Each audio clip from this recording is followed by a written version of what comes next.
Great. Welcome, everyone. I think we'll just give it about 10 more seconds to let a few more attendees come through. But really glad to have you all on the call today. Get comfortable for a really interesting conversation. And thanks for taking time out of your busy days to join us. So wonderful. So welcome everyone to Positive Luxury's webinar on wellness and longevity.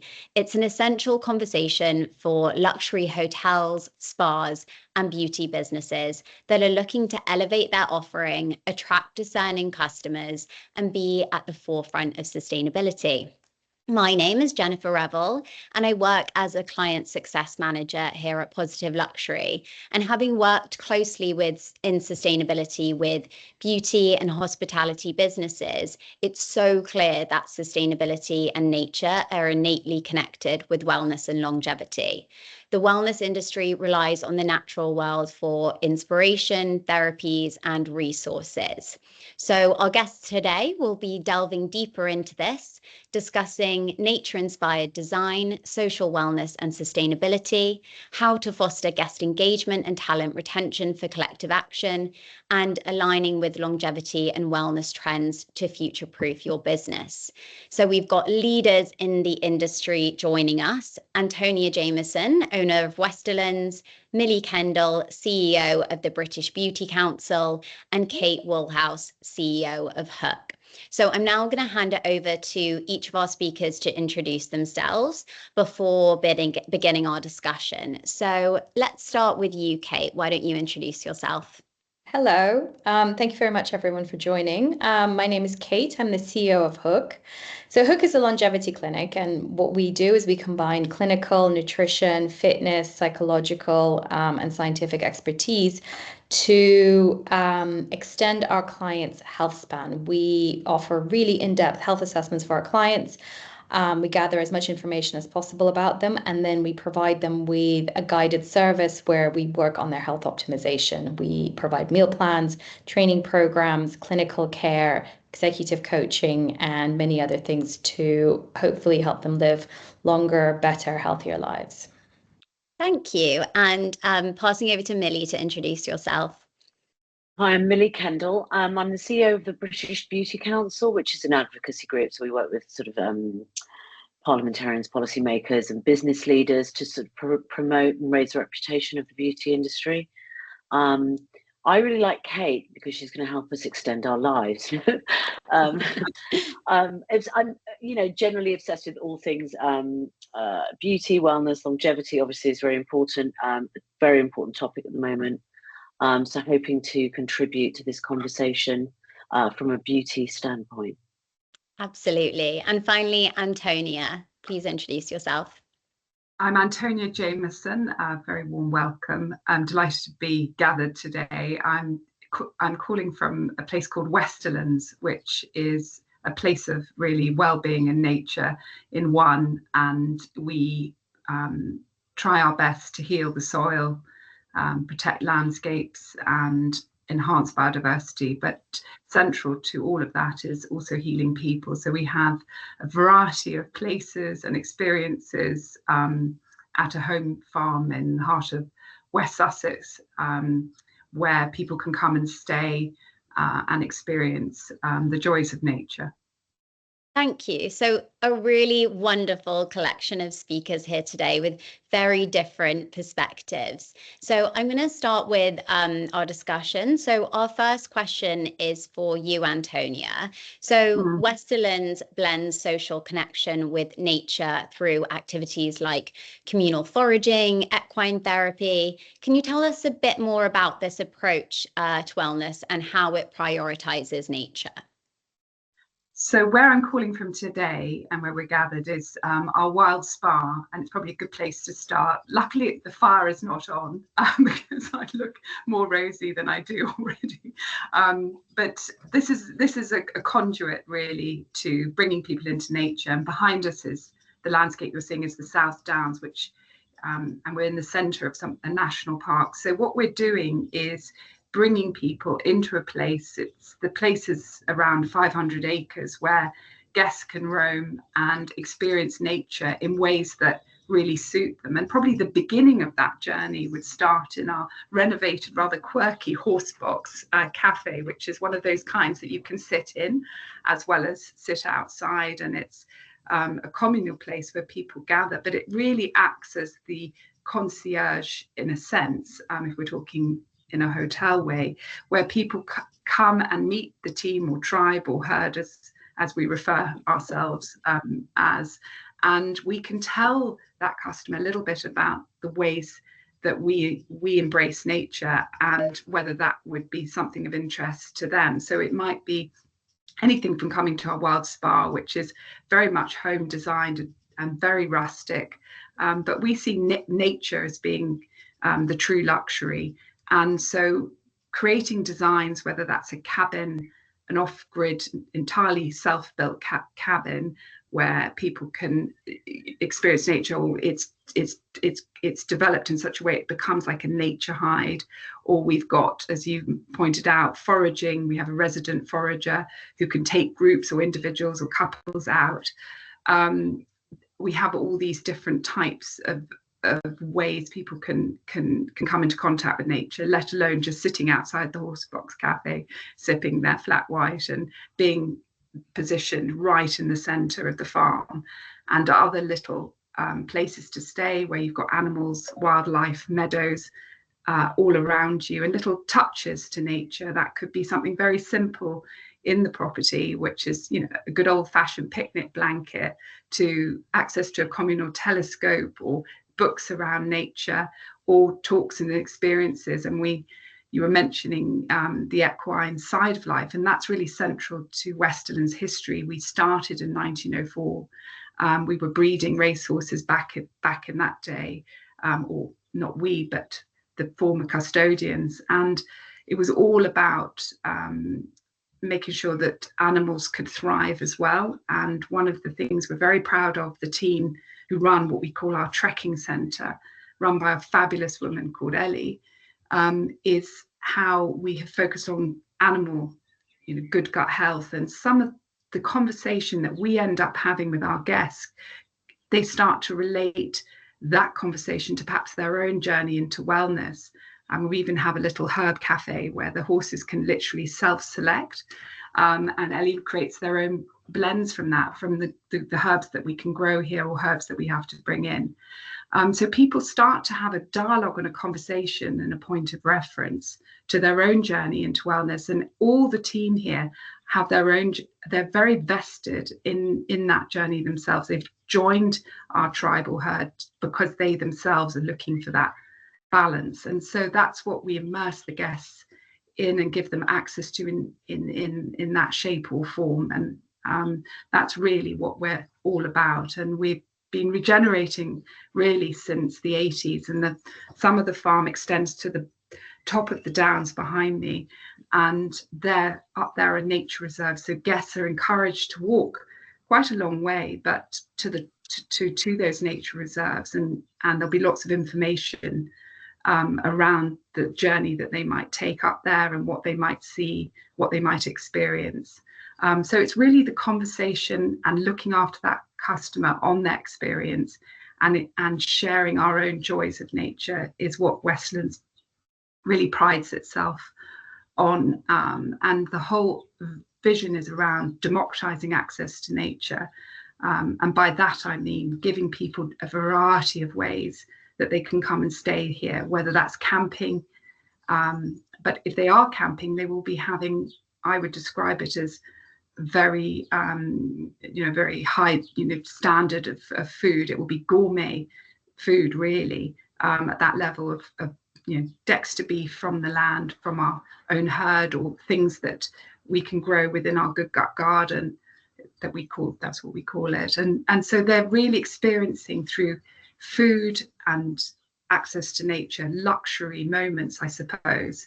And that's hopefully where we can convey the role that nature can play in our health and well-being.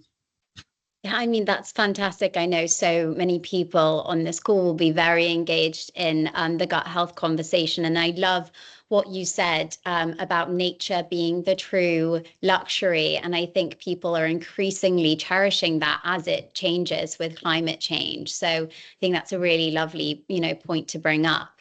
My next question is for Millie. So the beauty industry, as we know, is heavily reliant on nature, with water being a fundamental component of many beauty products. So what policies or initiatives would you like to see more widely adopted across the beauty industry to really ensure that environmental sustainability is championed? I mean, I think there's so many, this very long list. So I think the beauty industry in the UK has a very sort of rich history in this area in environmentalism. So I think we're sort of very good at it in this country, particularly. I think what the beauty industry delivers in terms of environmental sustainability is we offer a real fusion. Like Antonia was saying, you could sit outside a horse box and have a flat white. We want that fusion of our everyday life and the sort of aspect of wellness and nature. So I think beauty products themselves are quite a nice fusion of that. Goodness, what do I want? Okay, well, I'd like to see an ingredient reduction. I think an ingredient diet would be very interesting. I think sometimes we use a lot of ingredients in products that are fillers.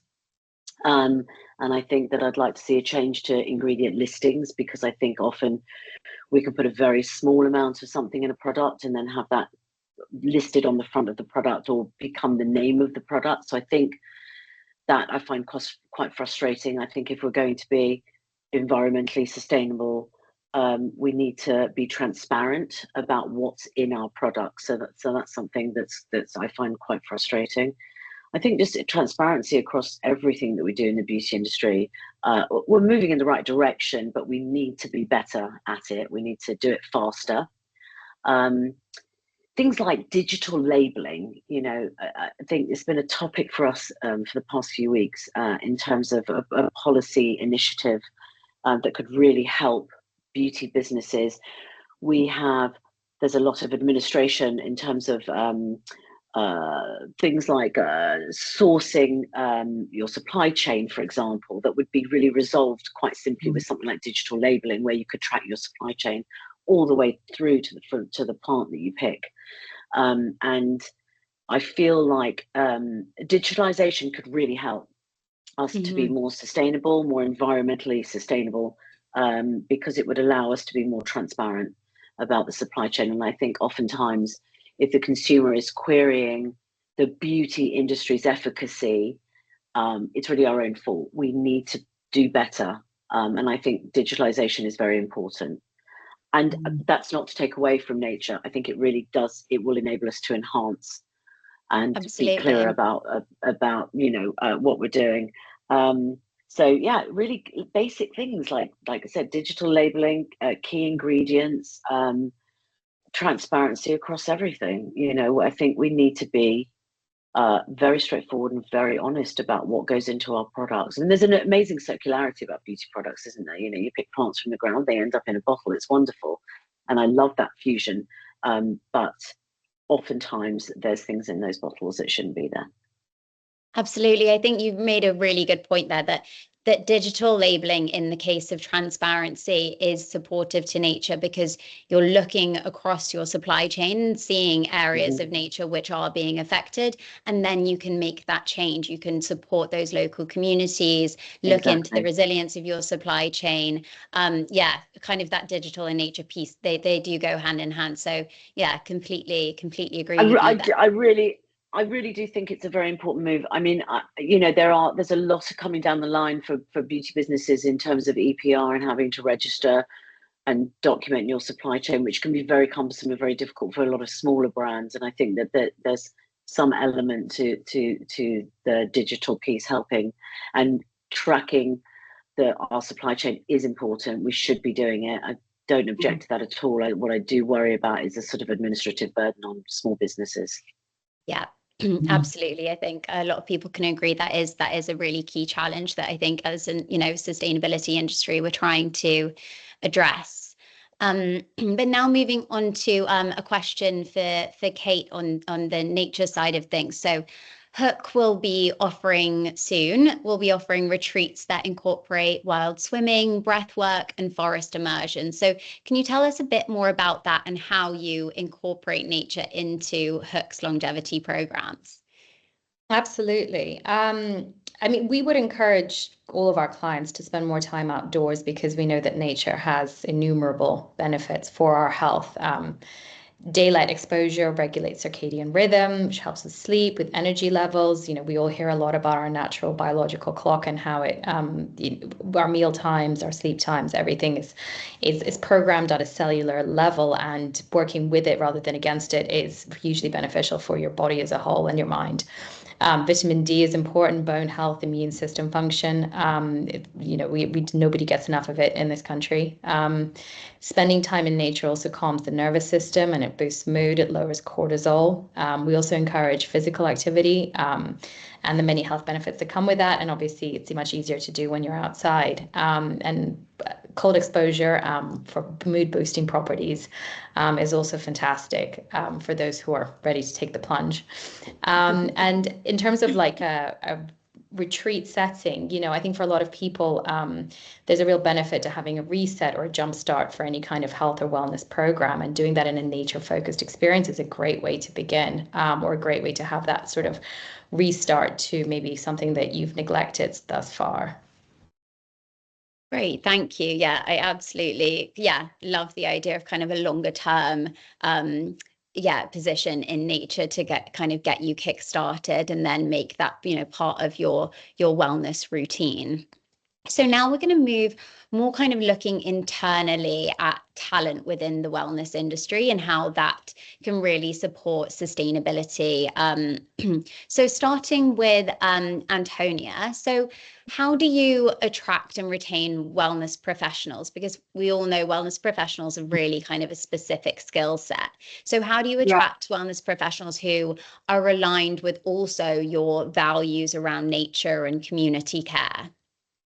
A really, really good question. It is a challenge, you know, in a rural area, whilst, we're lucky enough to be really not too far from London. I mean, an hour and, a good 20 minutes from South London and 50 minutes on a train, perhaps, from Waterloo. At the end of the day, we are in a rural area, and that does create challenges. And I think I'd like to make a nod to somebody I used to work with, because it's where I really learned hopefully a little bit of the ability to bring in the talent you were talking about. And that was a woman called Anita Roddick. And I know I've shared a little bit of this before with our panelists, but she was a big inspiration in my early career. And I was lucky enough to work at the Body Shop, which was headquartered actually in a rural setting, not so far from where I live. And she had that rare ability to attract talent, and she did it by really building a purpose that was bigger than ourselves, bigger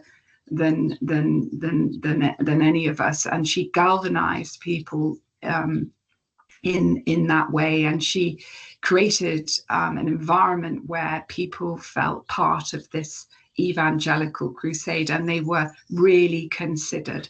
And everything from the food we ate within the buildings where we worked from, she had this cool diner, which I just remember thinking was the best thing ever. And we all did, and we all gathered there, and the conversation would go on, and we would all head out to the beach together often, and we'd all have these powwows and this big teepee. And she used nature in a massive way, and it was always about how are we going to get that message in a bottle further than our good selves. And so the wellness professionals I'm lucky enough to have in our tribe here have come here because they know there's a bigger purpose, a bigger mission that's central to our whole plan, and they feel part of it, empowered by it, and anything I can give them back. And that could be anything from them having credits to use Wild Spa here or Wild Fit and come and train,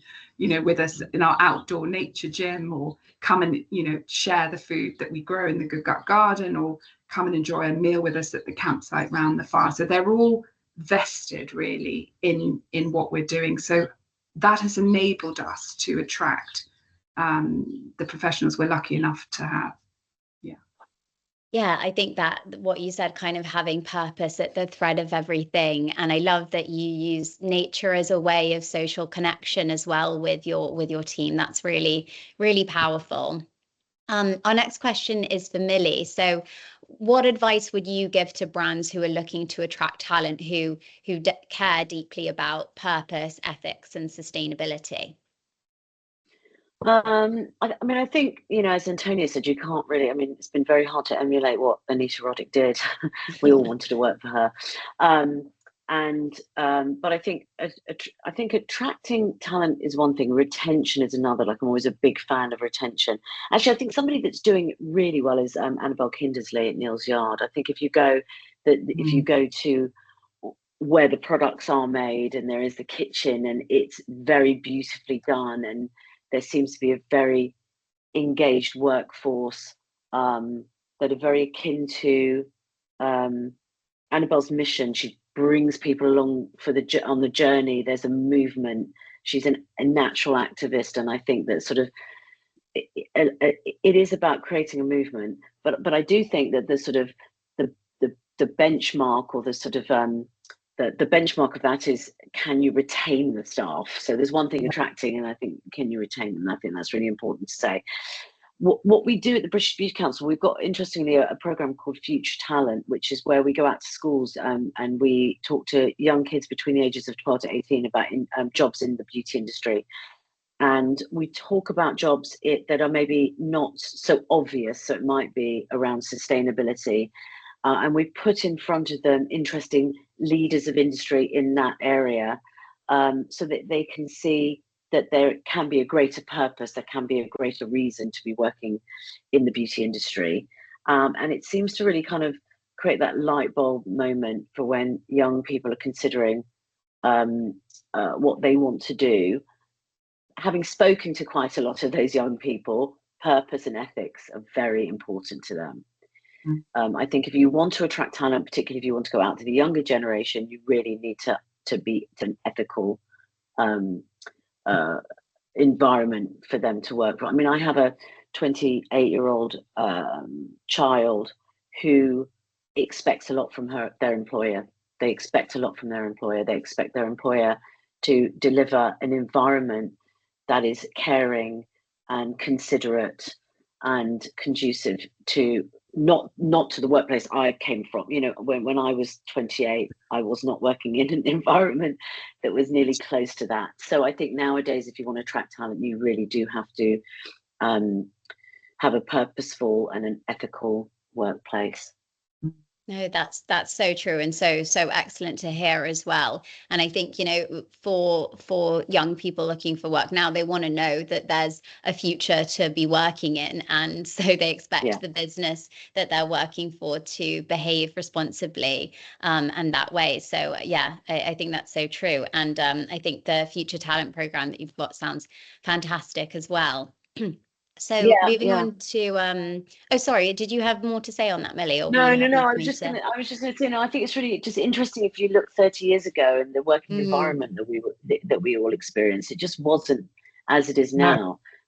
I think as just generationally, I think we've just come a long way in offering a really much more pleasant environment for people to work in, particularly for women. Absolutely. I think there's a lot more opportunity. I mean, it's not sort of there's still a ceiling, unfortunately, for women in industries, but I think we've definitely kicked that door widely open, and I think that it's become a much more pleasant environment, in my opinion. Retaining female talent is so important for gender equality, sustainability. Huge champions of that, obviously. We need a separate webinar on that, really, because it's such a key topic, and I know lots of businesses are doing fantastic work in that space. Just a question for Kate in this kind of talent space as well. So Hooke obviously has a really specialist team with technical skill sets needed. So how is nature considered in their work and then incorporated into your scientific approach?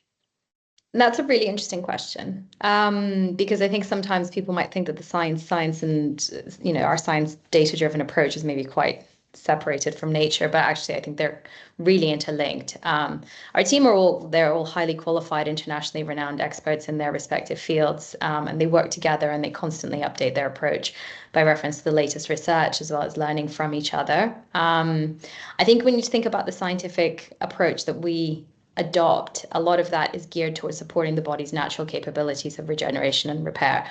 Our bodies are incredible. If you look at a young person, we see how amazing the body is at healing itself, at regenerating, fighting off disease. There's a lot of really kind of quite astounding processes that happen, which keep us very well for a very, very long time. And then as we get older, all of these systems and processes, they start to become dysregulated. Some of this is down to the natural aging process, but it is accelerated by our lifestyles where we spend a lot of time indoors, so we're not exposed to sunlight and vitamin D, we're sedentary, we're eating a lot of processed foods, so we're lacking in fiber and micronutrients, and we're exposed to pollutants and toxins. And a lot of what we're doing is bringing kind of fundamentals into our clients' lives, and bringing the body and the mind closer to a more naturally optimized state, much like, a child's might be. So we're encouraging movement and whole foods and macro and micronutrient balance and better circadian rhythm. And for somebody, an adult in their 40s, 50s, living like a normal modern lifestyle, these things are actually aren't naturally integrated. And so it's about reminding people what they should be doing and finding ways to make that easier for them and personalizing it for them as well. And that really allows the body's natural processes to flourish. What we don't want to do, we cure disease, but what we want is for the body not to become diseased in the first place. We want to interrupt those disease pathways before they take hold. And that's why we work with clinicians who are also experts in fitness and nutrition, circadian rhythm, and coaches to encourage positive behavioral change. So it's not just about kind of drugs and tests and bloods. It's really about encouraging a naturally sustainable lifestyle. Yeah, I absolutely love kind of more of a preventative approach rather than this reactive approach, which we're also used to. Definitely kind of integrating fitness and wellness into your lifestyle long term at an earlier stage rather than kind of waiting to get sick and then reacting. And being so inspired by the natural body systems is just such a fantastic way to go about it. And it's what an interesting team that you have.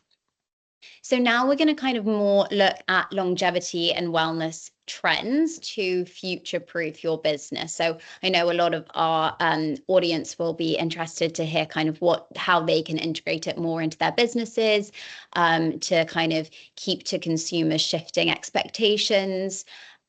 So our first question is for Antonia, and this is: what shifts in guest behavior are you seeing that point to kind of more wellness consumers being more environmentally conscious? So are they asking for more sustainable practices as time goes on?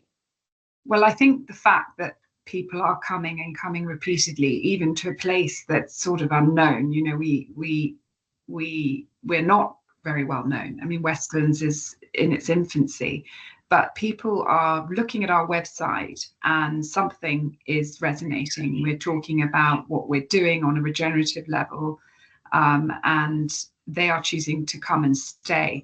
And sometimes in accommodations which I would not describe as luxury at all. I would say have luxury hints, outdoor baths and, very good bed linen and all the things that are important for a good night's sleep, a good mattress. But in the end of the day, timber country, which is about 2 fields down, it's a bit of a walk in, and if the weather's not like this, it's a wild walk. And you're taking a trolley yourself, pulling it along, and you've got a compost loo. It's probably one of the best views you'd ever have, but ultimately it's not always totally comfortable. So they're choosing to stay. I think that decision is what I'm seeing, and I'm seeing people come again and again for this sort of rustic adventure, as I call it, this feeling. So that's one thing. But what I'm also noticing on a more micro level is we might use a brand like Faith in Nature, but first we were using it, and we want to refill our bottles, Antonia, and make sure you've got those. And actually, you're doing quite a good job of signaling how we should be dividing up our rubbish, but you could do better, and can you please do better? This conversation often in the horse box with myself or one of the team, and so they're really, and tell us about your honey or your bees. Are they actually helping? Are they really helping? And if you are planting hedgerows, where are they? So they're asking some really tough, not tough, but they're asking good questions, and as Millie was talking about earlier about transparency, that is what that consumer's looking for. They're looking for authenticity and transparency. And they will ask us everything from, where does your wastewater go? How are you treating your sewage? And we have put in whole new sewage systems on the back of some of that feedback, to make sure that we're doing things at the top of our game in terms of environmental sustainable practice.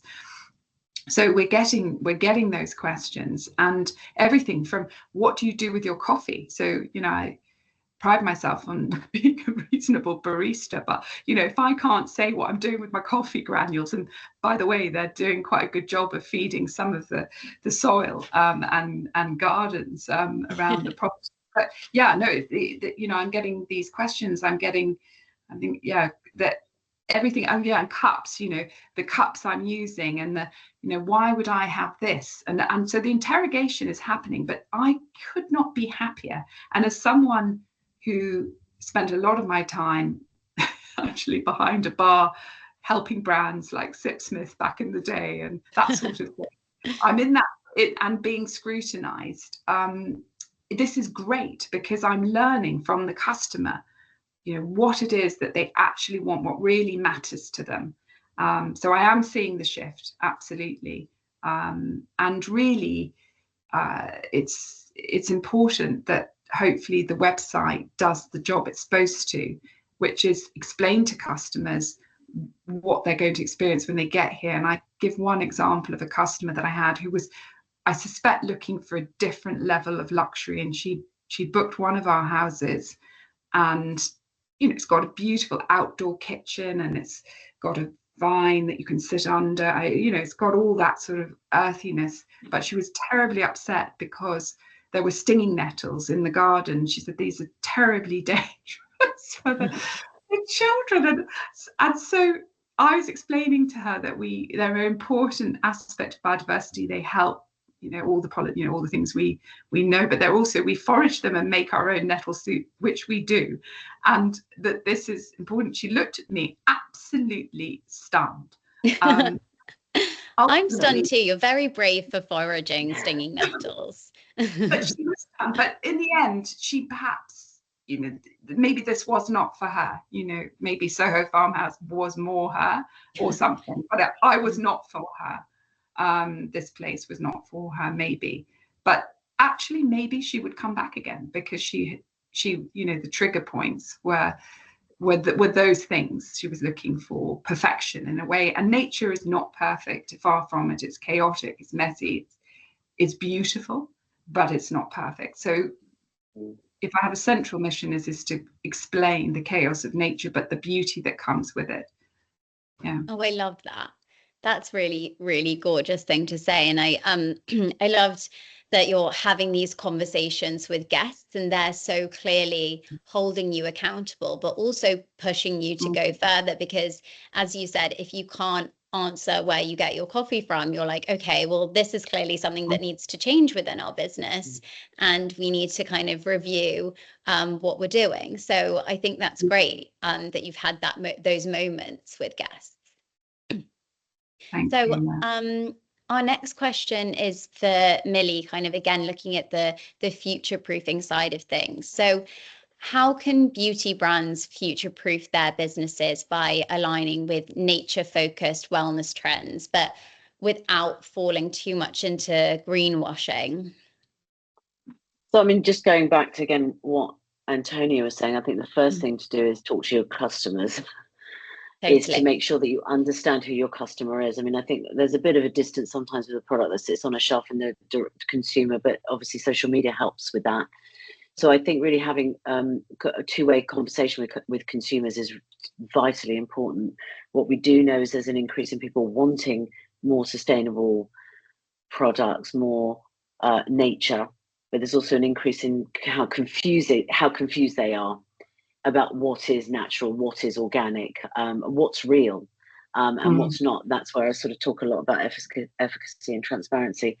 But for example, a few years ago, I think about 2021, we developed something called the Planet Positive Beauty Guide, which was a sort of really simple PDF that sort of described what the various different symbols were on products, because the consumer was very confused about sustainability. They don't understand necessarily what they're buying into. And that's developed and it's grown into a sort of online dynamic directory now, because I think greenwashing is a real problem for our industry. And we need to be very transparent. So we've developed this whole toolkit for businesses to kind of do better again, to ensure that their consumers aren't hoodwinked into thinking something is, sustainable when it's not. So I think you need to self-check on greenwashing. I think it's really important that we self-check on that. I think that's critical. And there's so many amazing things that you can do. We held something called the Great British Beauty Cleanup in March, I think it was this year, and L'Occitane saw an 86% increase in clicks on a return, a take back scheme code. 86% increase on a click on that code. Your customers will want this. It's just how you tackle it, but I think it's really important. I mean, I don't particularly like the word trend, just to throw that out there. I always think that feels very short term to me, so I sort of try to not use that very much. But I think recreating experience is very important, hence why I think what Antonia is doing and what Hooke do is very important. At home spa, I think, is very important. We can't all go and experience Westerlands. What do I want in my home? So being able to bring that sort of environment into our home, I think, is really important, to align with sort of more of a nature-focused wellness trend. Tackling environmental stressors, we've all got them. Traveling on the tube tonight, I'm going to feel it. What can I do to bring that into my home? We've all talked and heard about forest bathing. I do get out the weekends. I live near Hampstead Heath, so I spend an awful lot of time on the heath. But what can I do at home to bring that into my home? And I think that the consumer wants it. We need to have that conversation with our consumer, like I said, and I think we really need to look at what we can bring into people's homes that emulates what can be had at a weekend at Westerlands. Not to take away from a weekend at Westerlands, because I will be definitely looking into it myself. But I think that's the sort of, and also I think we need to get off the sort of bandwagon of trend. I think we need to take that and say, okay, you know what, we're going to throw that term aside and we're going to look at longevity, because longevity is not just about my life, it's about longevity of a brand, longevity of a movement. There's a lot of things that are wrapped up in longevity for me. Excellent. You've really hit the nail on the head there. Yeah, trend in itself isn't sustainable, is it? And and I think kind of it's great that you even had that stat from L'Occitane as well, because I think other brands need to know that like this is a good thing that's really well worth doing. Consumers are responding to this, and bringing those kind of nature experiences into our home can help us live a more well lifestyle in kind of a more city environment and our very sedentary lifestyles that we have. So Kate, I've got a question for you as well, kind of looking into the future more. So how do you see wellness experiences evolving over the next 5 years, and what role will nature and the environment play? I think first of all, I would have to echo everything that Antonia and Millie said so far. And I think if you talk to clients and the consumer base, they're all hugely informed now on science and sustainability. And I think that they will continue to demand really solid sustainability efforts from brands. And they're very much on the lookout for single-use items and refillable bottles. And, are brands making genuine efforts in terms of, sustainability sustainability by design, I think, is really important. It's not just kind of bringing in sort of various environmentally friendly efforts, but have you designed your operational processes so that they are environmentally aligned? And this is as an aside, it's much too big a topic to go into right now, but the medical industry has a lot of progress to make on that front. Obviously, it's more complicated by issues of clinical safety, but there's a lot of work being done there on that side. And looking at our own personal health as well, thinking about single-use items and the concerns around microplastics and, what are we ingesting and how much are we absorbing from things that we are using that are perhaps at the least sustainable end of the as well. I think that's hugely important. The environment and our bodies are fundamentally interlinked. And so if you're trashing the world around you, you're also trashing kind of yourself internally. And I think everyone's being very alive to that. Your gut biome is not benefiting from the fact that the world around you is becoming less biodiverse. And all of these things are increasingly highlighted in mainstream media, and consumers are aware. And so, I think these are really fundamental considerations, and I think they should become really core considerations to anyone who's building a brand or starting a business or just continuing on looking to acquire a younger customer base. And then, as I said previously, nature's a fundamental driver of good health for anyone with typical modern lifestyles. So I think wellness experiences will continue to be tapped into this idea of nature and how do we bring more nature and more natural positive influences into our day-to-day lives. Absolutely. Yeah. The fact that your body and environment they are linked. There's no denying that. And I think looking to the future, it will become more and more the norm for people to really consider the environment while they consider their wellness kind of plans and routines. And I'm sure people will become increasingly more digitally focused, as brands do as well. We're using those wearables to track our own health, and in the same way that we're actually using that for the environment too. So again, kind of bringing that digital and nature point really married together. And I feel like there could be so many other topics that we could talk about when we talk about wellness and nature and sustainability. There are so many different tangents that we could go on. I do want to give our audience some time for a Q&A. So please do write in the chat if you have any questions, and we can have some time with our panelists answering any of the questions that you have. I do believe we had one kind of earlier in the discussion, and this looks like it would be more of a question for Millie, which is, do we think the big brands will support digital labeling and full transparency? Well, I think they're going to have to. I mean, I think, a lot of this stuff is coming down the line very quickly. There's been a lot of work with government to kind of hold it off, but I think it's going to come quite quickly. I think they're sort of looking at the EPR, the tracking of your supply chain by 2026. And in the EU, there's already a digital product passport. So I think it's coming, and I think that everyone's going to have to do it. And you know what? I think the thing is that if you've got holes in your supply chain, you need to hold your hand up and say, do you know what? This is a problem. I need to fix it. I don't think anyone will condemn a brand for having in the past done something that maybe now we're sort of a bit more aware of. But I think there have been challenges, obviously, over the past few decades, but I think that we need to own that, and we can do better. Yeah, I think that's absolutely right. We do need to do better. We've got another question in the chat, and this is for all panelists. So it's, what do you think about transparency of claims for cosmetics? Aren't we transparent and honest with claims on our products currently? So who feel Millie, do you want to go with that one first? I think that particularly in the UK, no, I don't think we are at all. I mean, you can have less than 1% of organic material matter in a product and call it organic. I think we've got a long way to go. I think interestingly, I think in a lot of ways we need to look a little bit at the food industry to kind of to figure out, and I'm not saying the food industry is perfect either, but I think to sort of see where we can get to do this all better.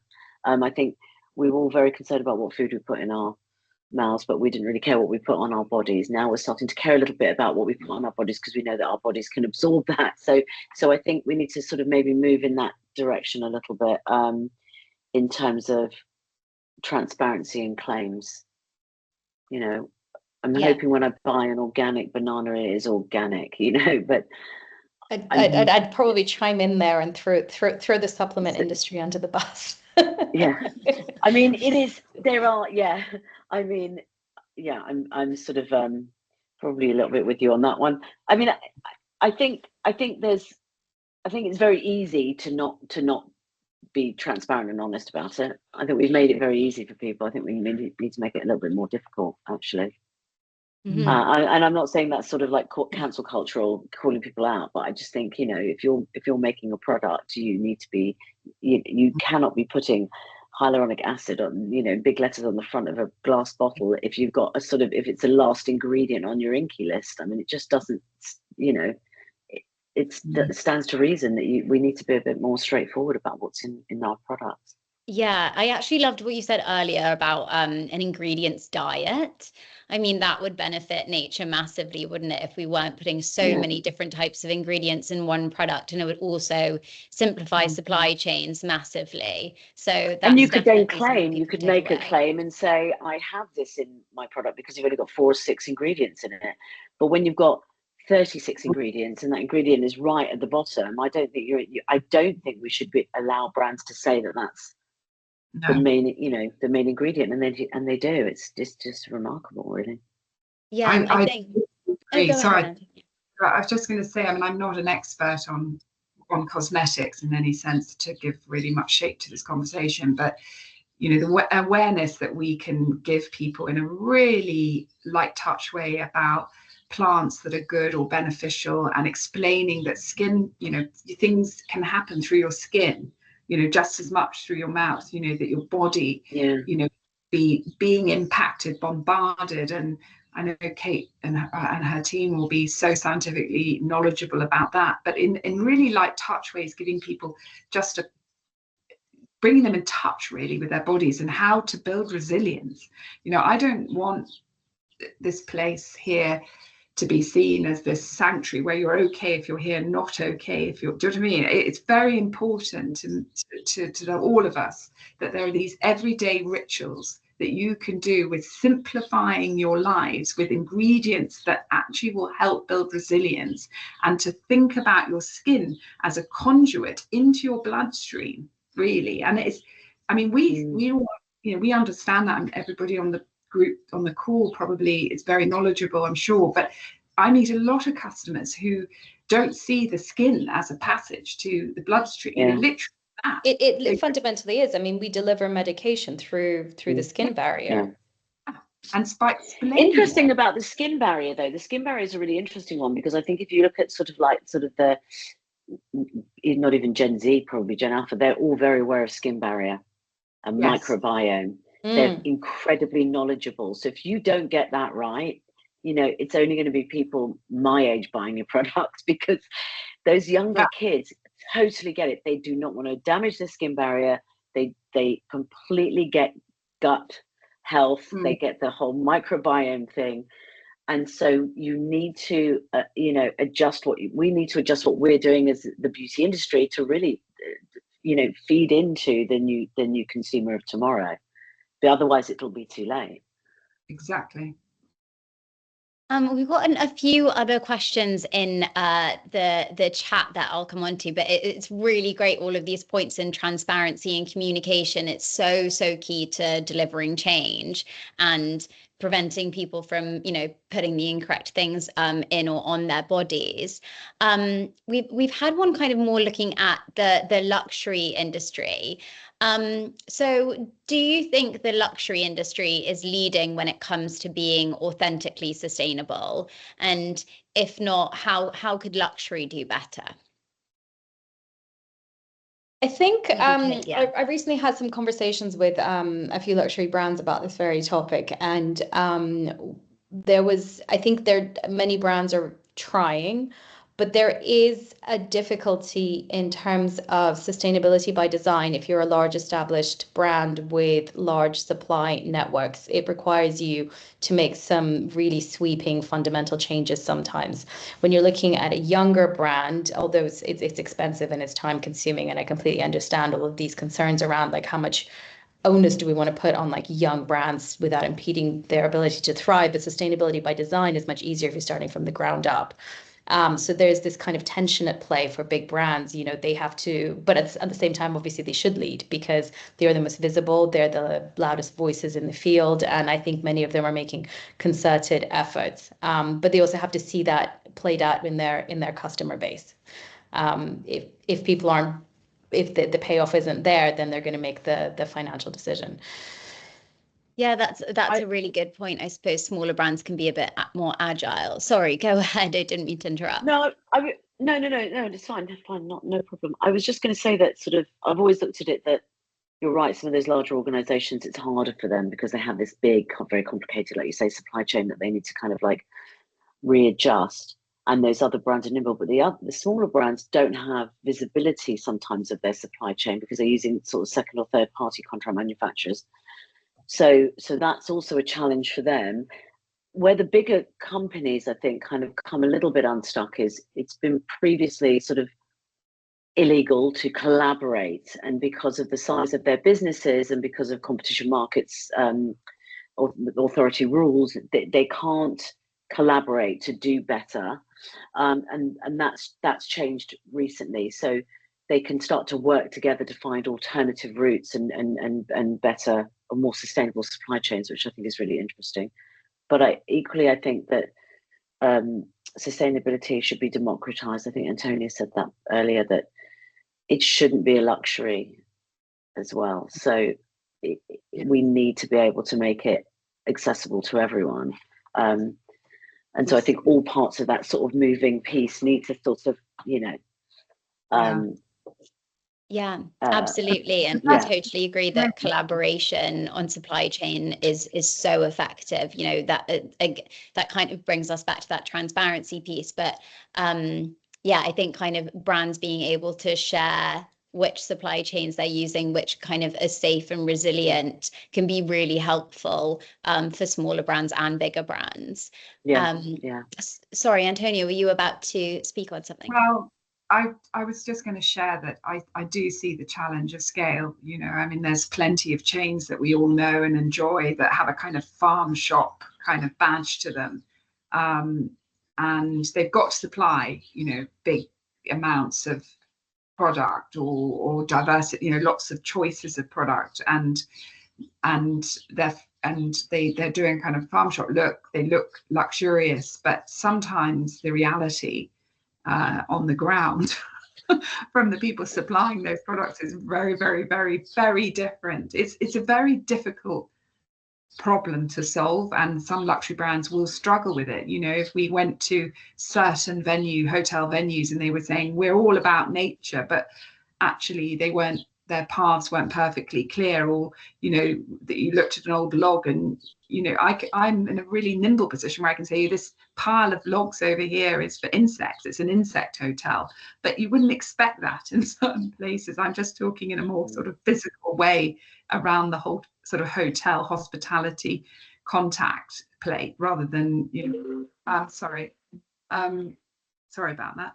And so it is a real challenge, but I think nature is that path to it, showing the wildness of nature and actually showing that chaos is also luxurious is a great way, because that's going to help everybody in the end. And I can't explain it exactly, macro, micro perfection in this call, but it will, in the end, if we allow nature to thrive, it will lead us to the right path. And I know that's a big challenge, and a big challenge for farms trying to produce to scale, but in the end, it is the right way forward. Certainly, yeah, definitely prioritizing nature and letting nature thrive. It is really important. I think we've got time for one more question from our chat. So I'm going to just, and we'll have to keep it fairly brief. But for all of the panelists, what role does the UN Sustainable Development Goals play in choices that you make within your work? So I guess that's kind of outside of just the environmental goals, but are there kind of those more social goals that are involved in the SDGs? You know, is that considered? Yeah. I go on. Sorry, Antonia. Go ahead, Millie. I didn't have anything huge to say. I mean, I was just thinking, like, I don't know necessarily, obviously, what we went, you know, back when we started the Sustainable Beauty Coalition as part of the British Beauty Council, and we were at COP, and we did the Planet Positive Beauty Guide, and we did the report Courage to Change. We were very sort of ingrained in those development goals, and I think they've become sort of part of what we do. You know, we're part of this SME Climate Hub, and I think it's just part of everyday life. I don't know necessarily if it's sort of something that we think about. It's just become part of everything we do, both in terms of people, the materials that we use, planet, profit. It's sort of become part of who we are as an organisation. I think it becomes ingrained, because even if you're not looking every day, you know that if you're not going to be relevant, or it's not going to make sense if you don't follow those goals. But I agree, I'm not looking at them every day. I just want to act on it. Yes, yeah. I guess it comes back to when we all had that kind of that future looking part of our discussion. It's that that's where we are actually. Kind of the SDGs have been developed for so long that now it's kind of really ingrained in any business that's talking about sustainability. You will be working towards at least 4 or 5 of those. So I mean, I think good health and wellness is one of them, as is innovation and infrastructure, and I guess a lot of that is built into what we're doing day to day. But I think same as Antonia said, it's not that we look at them, or we even looked at them when we were setting up, but always worth to be a good thing to be reminded of. Yeah, absolutely. Wonderful. Well, thank you for all of those questions. I think that's all we've got time for today. So before I let everyone go, just a huge thank you to our incredible speakers and to everyone who joined us for today's session. I hope you found this as inspiring and thought-provoking as I did. From transparency to listening to our bodies, so many interesting subjects that I wish we could just spend hours talking about. But yeah, as in conclusion, we've heard that wellness is just deeply interconnected with nature and sustainable principles. So for an industry that's so reliant on nature, fostering a relationship of harmony and care is not just beneficial, it's essential. So as we look to the future, it's clear that connectivity, community, and sustainability will be really at the heart of how we define and deliver wellness. So at Positive Luxury, we really share this holistic vision.